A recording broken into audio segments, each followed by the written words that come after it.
So how exactly does somebody pimp a butterfly? Kendrick Lamar fans, you want to fill that one for me? Because I've been thinking about that all week. How does that work? I mean, does Kendrick Lamar like show up to the house of a butterfly enthusiast with a bedazzler? You know, yo, give me that monarch. I'm gonna make it a crown. Um, does he show? Does he have his own like squad of butterflies that he takes to people who will pay him money to pollinate? Yeah, we probably shouldn't go there. Check out the proboscis on this. Anyway, so hi, I'm Mark. So yeah, this is we're about halfway through the semester for most folks who are watching this. So this week we're gonna talk a little bit more. Actually, no, we're not. I changed my mind. We're not going to talk about gases anymore. We're going to go into thermochemistry, talk a little bit about calorimetry. And then for the general 2 crowd, we're going to talk a little bit about acid-base pH. So to start with, I should do like more like introductory stuff as far as what to do, because I say this stuff at the end, but nobody I think really listens to it. So just remind you each week, this is I have an idea what I'm going to talk about, but if you want me to talk about something different, then when the show gets posted on YouTube or whatever, just throw me some comments and say I'd rather you talk about this instead of this, and maybe I'll do it if you get it to me in time. And all the profile stuff where you can find what's coming up, that's going to be posted somewhere. You know how to find channel homepages. You're probably very YouTube savvy. So yeah, that was a terrible job at pimping myself. I'm no butterfly. All right, anyway, so starting out with 151, guys. Going to talk a little bit about, actually, I got a, now I can do it. All right, so with calorimetry, there's 2 types of calorimetry calculations you run into. 2 of the main types. And most of the time when you're doing a type of calorimetry calculation, you're pretty much using this equation somehow. Q equals mc delta T. Right, where Q is the heat being released or absorbed by the system, M is the mass, C is the specific heat capacity. Sometimes it's written with an S instead of a C. I use a C. And T is the temperature change. And remember in math, anytime you see a delta, delta means change, and it's always calculated final minus initial. So you take a problem like this where you have a piece of iron, and you got 100 grams of it, and you're heating it from 20 to 185 degrees Celsius. So if you look up the specific heat capacity of iron, it's about 0.444 joules per gram degree. Or somebody just see it joules, gram, Kelvin, same difference. Because it doesn't matter what, this is one of the few places where it doesn't matter whether it's you calculate in Celsius or Kelvin, because you're doing it per degree. So remember, Celsius and Kelvin are the same, have the same scale. It's just one is 273 higher than the other. So yeah, just keep it simple. Just keep it in degree, whatever degrees they give it to you. So except Fahrenheit. Screw Fahrenheit, right? So yeah, if you want to see how much heat has to be absorbed by the iron for the temperature to increase by that much, you just take your calorimetry equation, plug in the mass, plug in the specific heat, and again, final minus initial would be 185 minus 20 degrees. And like I've said before, always be mindful of units, whether you're doing a unit conversion or you're doing this kind of plug and chug solve for X type of algebra. Because you notice the units drop out except the one we're looking for. So yeah, if we're looking for heat, we want units to be in joules. And it's a good way to check your work too. Remember to make sure you're multiplying when you're supposed to be multiplying and dividing when you're supposed to be dividing. Most of the time. You'll see what I mean in the next example.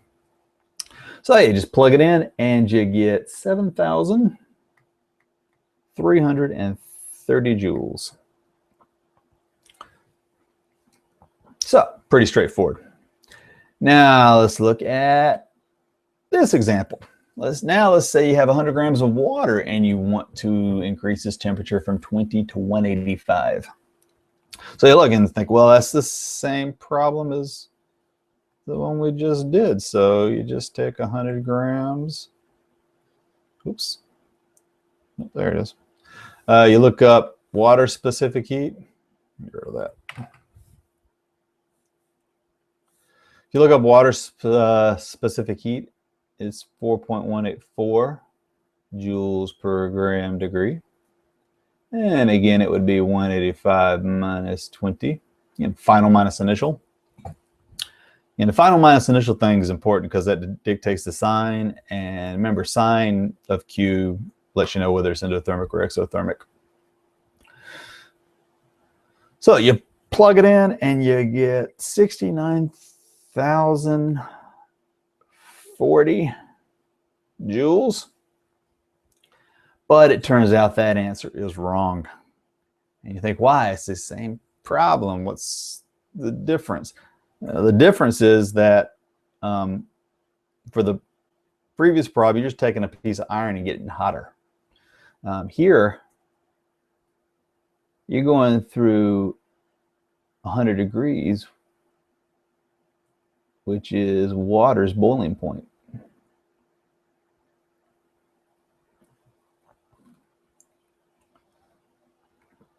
So when you're converting liquid water to gaseous water, aka steam, that takes additional heat. And at 100 degrees, it's 40.8 kilojoules per mole of water. And this is the type of enthalpy that some people call the enthalpy of vaporization. So you see the little subscript VAP. There's also a similar thing can happen when you melt something. Like in the case of water, to convert ice, solid water to liquid water, which we normally call water, don't we? That's just a tad over 6 kilojoules, 6.01 with 3 segs. And some people call that the enthalpy of fusion. No, not that kind of fusion.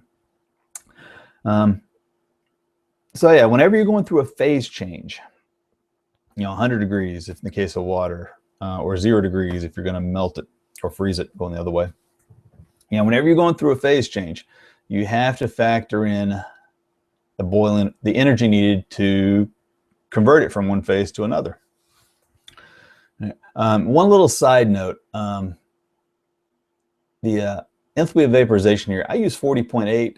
In some books you see 44, but that's the value at 25 degrees, which when you look at your thermochem chapter, most values are given at 25 degrees. That's sort of the standard chapter or standard temperature for these thermochemistry values. I don't like using that because we don't do this at 25 degrees. We do it at 100. So, but if I'm not your teacher and somebody else is using 44, that's fine. Just use whatever value they want you to use. Same calculation. So let's see, did I get myself? No, I didn't. So for nope, trying to do 2 things at once as I talk. What do I want to do here? So when you're dealing with calorimetry that's going through a phase change, yeah, that's how I do it. You got to look at it at 3 different phases, or 3 different stages, rather, not phases, stages. First thing you have to do is you have to calculate the Q going to the phase change. No, I'll have to wait. which in this case would be 25 to 100 degrees. Just erase that whole thing.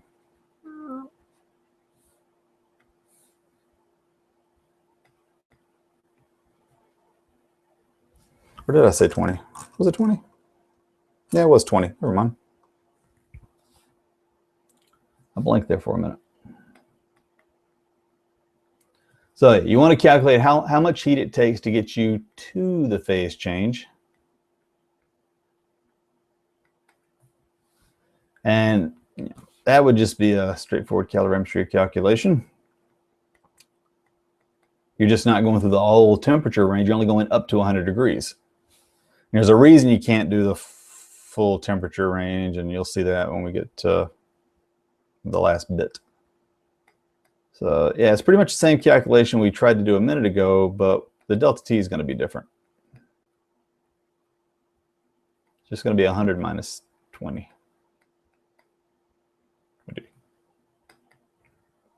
So that will give you,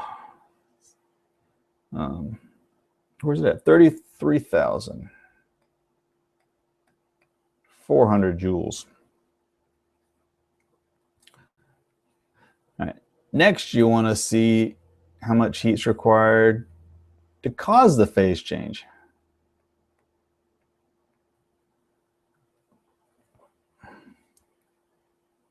So how much heat is it going to take to convert that 100 grams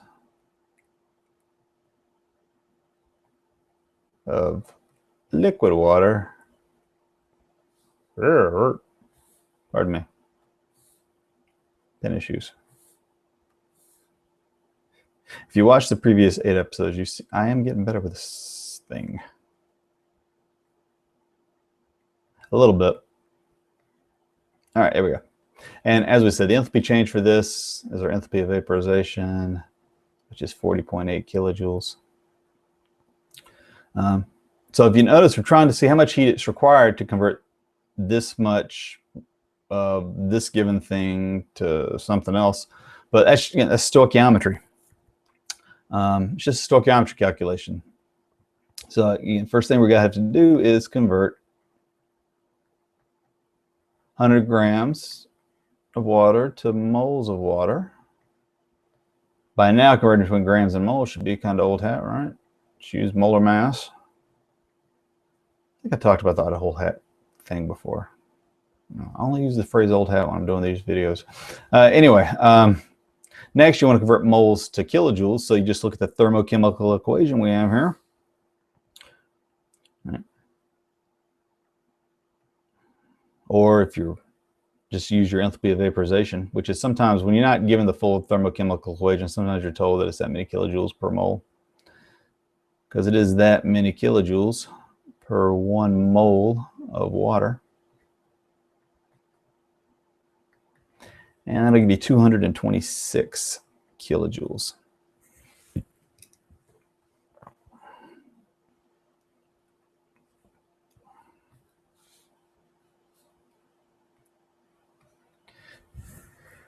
All right, now you want to find the Q to get you from your phase change, 100 degrees in this case, to that final temperature, which it would be 185 in this case. Again, that's just another Q calculation like we did in step 1. The thing you have to remember is that this specific heat capacity, it varies with phase. Right? Liquid water is 4.184. Turns out gaseous water is 2.008.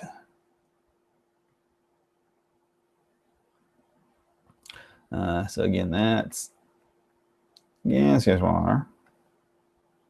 So that's why we can't do step 1. We can't do this in step 1 all in one calculation because our values of C are going to be different. So let's see, 185 minus 100. Which gives you, where'd it go? 17,100 joules. So the total amount of heat required, we'll just convert everybody to kilojoules because they have to be in the same unit. And in joules are pretty big numbers.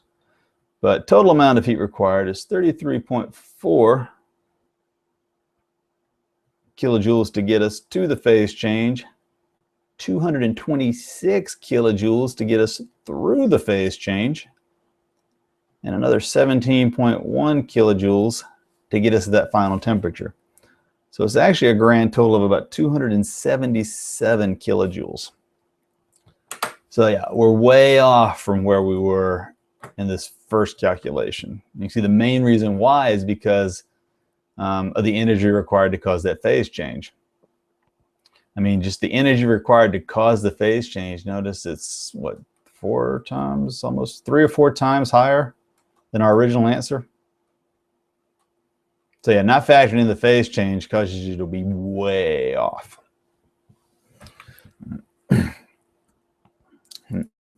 And for a lot of Gen 1 classes, you may not have to deal with the phase change stuff until General 2. I go ahead and do it in General 1 because I wanna. I mean, but a lot of times it's in the chapter on intermolecular forces. If you look ahead to the Gen 2 half of your chem book, or Volume 2 if you're using my book. But for me, I just think it fits better in the thermochem chapter in General 1, because by the time we get to intermolecular forces, it just doesn't, I don't know. We're not talking about enthalpy change at that point. We talk about it again, but by then we're talking about other stuff as well. So regardless, those are the 2 places you're going to see calorimetry used. And it's basically using the calorimetry equation in both cases, but you have to be mindful of that phase change.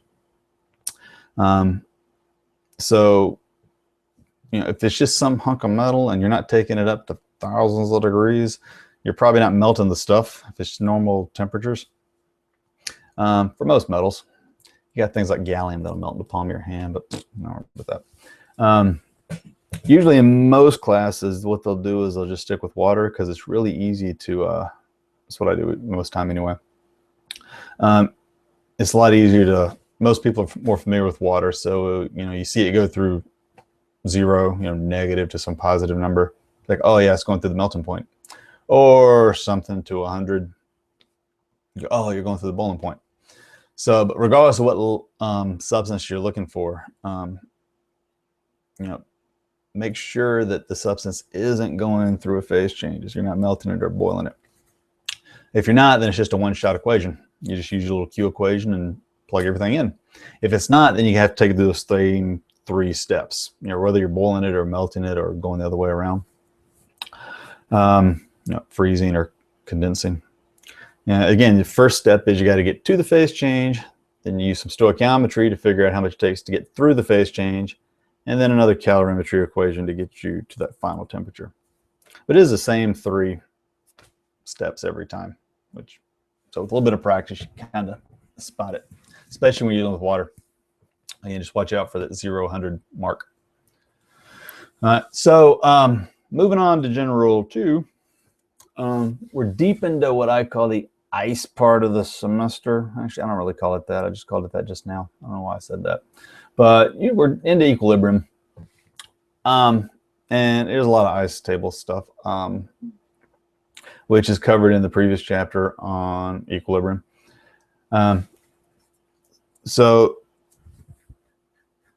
Usually before you get to the weak acid stuff, you know, you're introduced to pH. And so for a strong acid, it's just a matter of plugging it into the pH equation, you know, negative log of hydronium. Or if it's a base, you know, maybe POH, negative log of hydroxide. But with a weak acid, since there's an equilibrium there, you just can't plug it straight into a pH equation. You got to do a little bit of equilibrium, ice table type of work first. So to see what I mean, show you what I mean. Going back to more. Yeah, if you want to calculate the pH, say a 2 molar solution of nitrous acid. And nitrous acid, HNO2, is a weak acid. And we know it's a weak acid because it's not one of the 6 that are usually given as a strong acid. And you know, there are 6. There's nitric, sulfuric, perchloric, and then the middle 3 halogens: hydrochloric, hydrobromic, hydroiodic. So most people are told there are 6 acids that are strong. If it's not one of those 6, you assume it's weak. Those aren't the only 6 strong acids, but you know, for a general 2 class, those are the ones that are most common.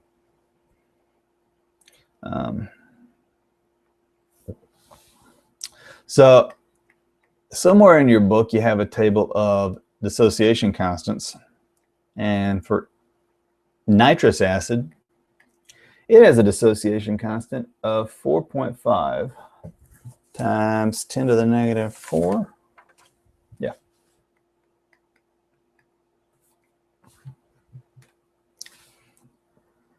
And it's a weak acid, so like any weak acid,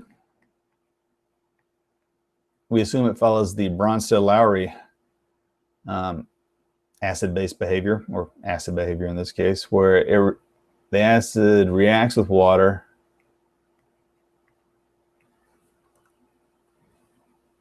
You do a little proton transfer from here to here to give you nitrite and hydronium. So we're given an initial concentration of nitrous acid. So that'll go in row I. Go and write C and E there. And I didn't write the phases here. I guess I should have. So water, we don't worry about water's concentration or amount because it's in the liquid phase. So it's not going to be part of our Ka equation anyway. And anytime you see a concentration of an acid, you assume it's what we call the formal concentration, you know, before any of this stuff happens. So before any of this stuff happens, you got, we assume we have 0 nitrite and 0 hydronium. So if we're going to make some product, it has to shift to the right a little bit.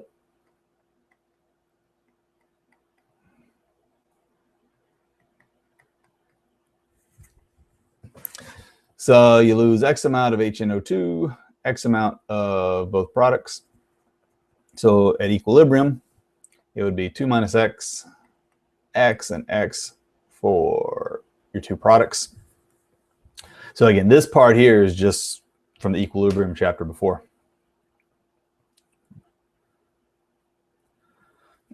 Which I think, yeah, episode 8, this one I talked about. We did a couple nice examples there. So the expression for Ka is going to be concentration, not like any K, concentration of product over reactant. You know, we're not including water because it's a liquid. So liquids and solids we usually don't put into our expression of Ks. So on the product side, we have X and X, which would give us X squared.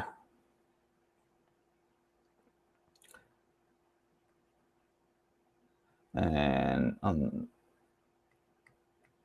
for our acid, it would be 2 minus X.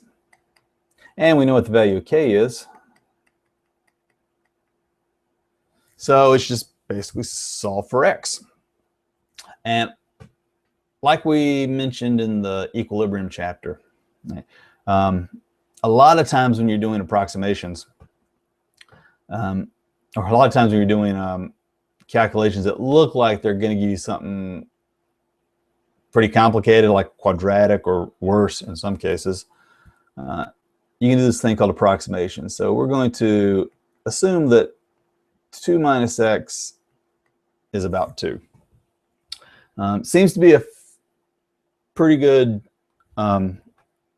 assumption to make, given that the value of K is pretty small.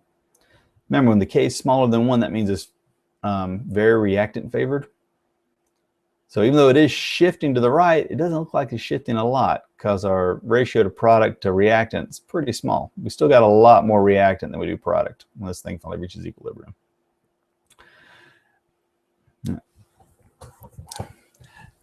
And If you're not sure whether it's okay to approximate, usually you can tell by practice. Usually what I tell students is go ahead and try it, because if it fails, you didn't lose that much time. But if it works, you saved a lot of time. So we're going to rewrite this. I got room to work everything out.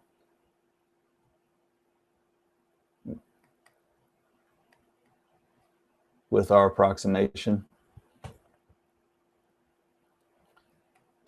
And when you solve for x, you get x is equal to 0.03.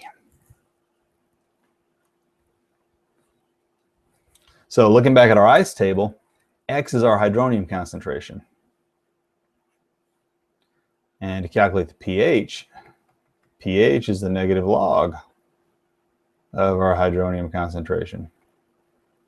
Or you may have been taught H+, same difference. It's ugly H+. So we're just taking the negative log of x.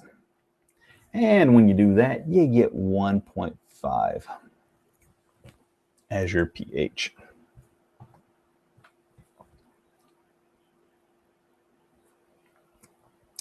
And although I did skip over the 5% rule, remember we said that back in the equilibrium chapters, you know whether or not it's okay to approximate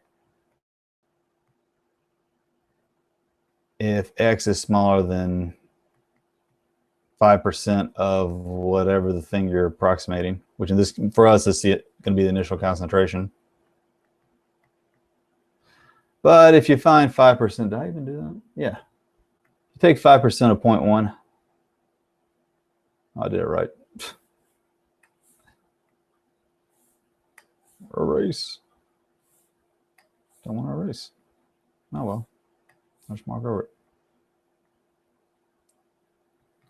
You get 0.1. So yeah, x is smaller than 5%. So yeah, the approximation is valid. So yeah, it looks like that is our pH of this acid solution. All right, so let's try it again. Now let's try a weak base. Let's try 2 molar of ammonia. And if you look up ammonia's Kb, it's 1.8 times 10 to the negative 5.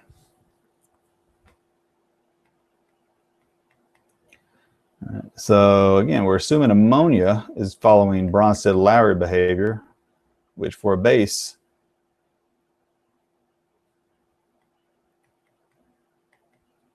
is moving a proton, ammonia accepting a proton to give you ammonium and hydroxide.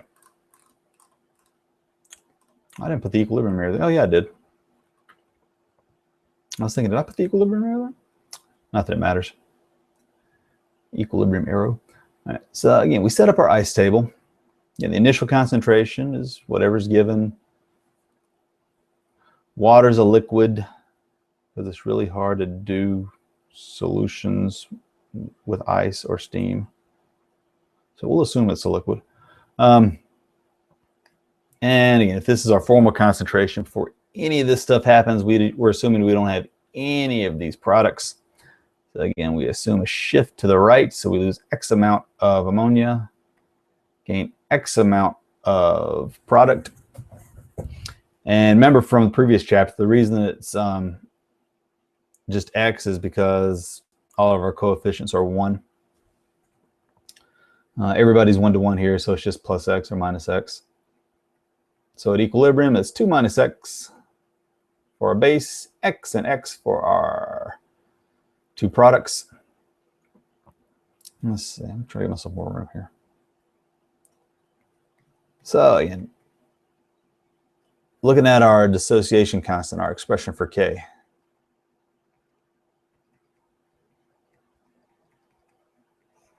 It's going to be product over reactant, except water, because it's a base, or not a base, it's a liquid. Plugging in everything we know.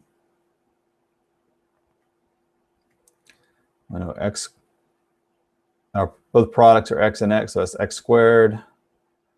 Our product concentration equilibrium is going to be 2 minus X. And I didn't give you the value of Kb before. Oh yeah, I did. This is the forgetful chapter, or forgetful episode. This is the forget how to talk episode. My God. 1.8 times 10 to the negative 5. So again, we'll assume that x is so small that 2 minus x is approximately 2. So if we go back and plug that in, we got 1.85 times 10 to the negative 5 equals x squared over 2. And this time when we solve for x, you should get 0.006. And here's where you have to be careful when it's a base. All right, x in this case isn't hydronium concentration. It's your hydroxide concentration. So if you can take the negative log of x in this case, you're not calculating pH, you're calculating pOH. And one hint that, or one red flag that this you're not quite done is, you take the negative log of this, of x in this case, you get 2.2, which on the pH scale would be in the acidic range. So that's one of those does the answer make sense kind of scenarios. If you end up doing it wrong, flipping it around. But yeah, in this case it's 2.2 because you're actually calculating the pOH at this point. But remember, there's a convenient way to convert between pH and pOH is that for any solution, those two things are going to add up to 14. So the pH in this case is going to be 14 minus 2.2, which gives you 11.8.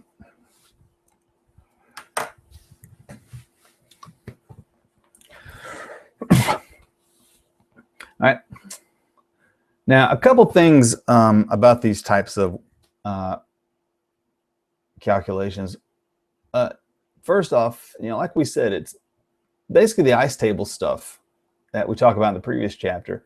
But if you'll notice that whether you're dealing with a weak acid or a weak base or any other weak acid or weak base besides the two we talked about, as you do a lot of these types of problems, notice how similar the ice table looks in every example where you're doing these types of calculations for weak acids and bases. It's pretty much the exact same table. The only difference is going to be your initial concentration. But yeah, if you ever look, row C is always minus X. Don't care for water, plus X plus X. Row E is always the initial concentration minus X. X and X on the product side. If you ever compare the the solving for X part, when you plug everything into your Ka or Kb expression, it's really similar. And you'll also notice that most of the time the approximation works. I didn't do it here, but the 5% rule, it passes the second example, it passes the 5% rule as well. That the 5% rule usually works. And what you find out is if you look at stronger weak acids or bases, that in the rare occasion that it does fail, by the time you convert it to a pH or pOH, take the negative log of that number. If you do it with a quadratic, it's not going to matter. So for weak acids and bases, it's actually a little easier than the ice table stuff you talked about in the previous chapter.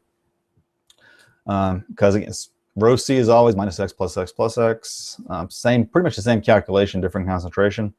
Just remember for bases, you got to do that pH, pOH conversion. And when you're dealing with weak acid and base solutions, for all intents and purposes, approximation works. Because the few times that it doesn't work, it doesn't matter by the time you convert it to a pH. And in my book, I give a couple of examples with phosphoric acid that kind of illustrates that. And for 2 sig figs, it's the same pH.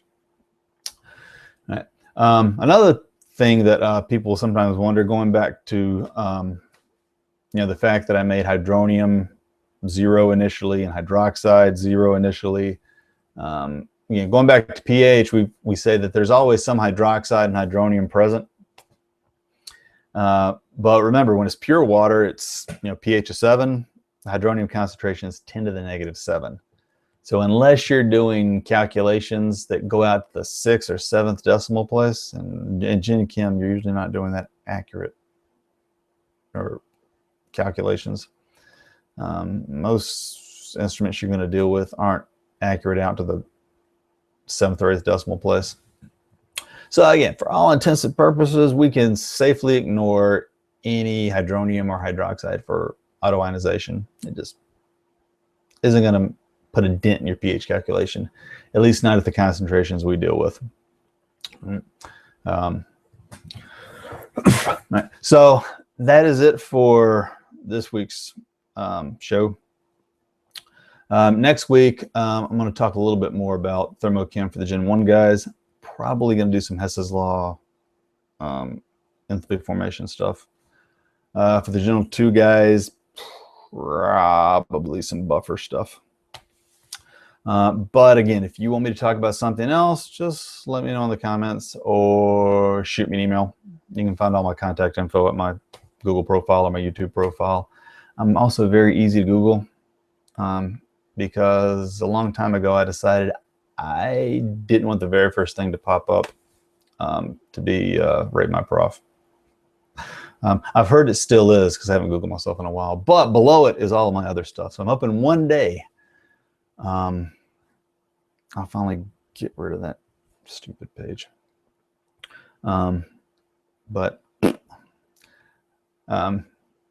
Here's all, no, I don't want to say. Oh yeah, I will. All right, here's all I need to know about ratemyprof.com. It's owned by MTV, which is the same company that gave us Jersey Shore. So that explains why the 3 criteria are how easy and hot I am.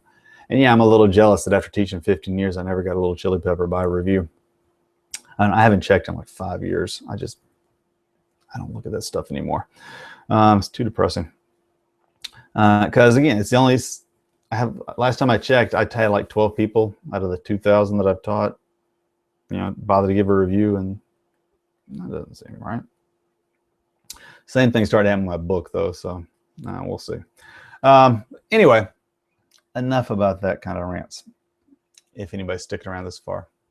So again, I'll see you next week for some more stuff. If I haven't bored you to tears with the last 5 minutes of that stupid Kendrick Lamar book. This show is not sponsored by Kendrick Lamar's Pimp My Butterfly, not To Pimp a Butterfly. I don't even know the actual name of the album. I just looked at the title and said, I don't care how you define pimp. That's a weird thing to do to a butterfly. And I've talked more about Kendrick Lamar in the last 20 minutes than I have in my entire life. All right, so Kendrick Lamar out in stores now. Goodbye.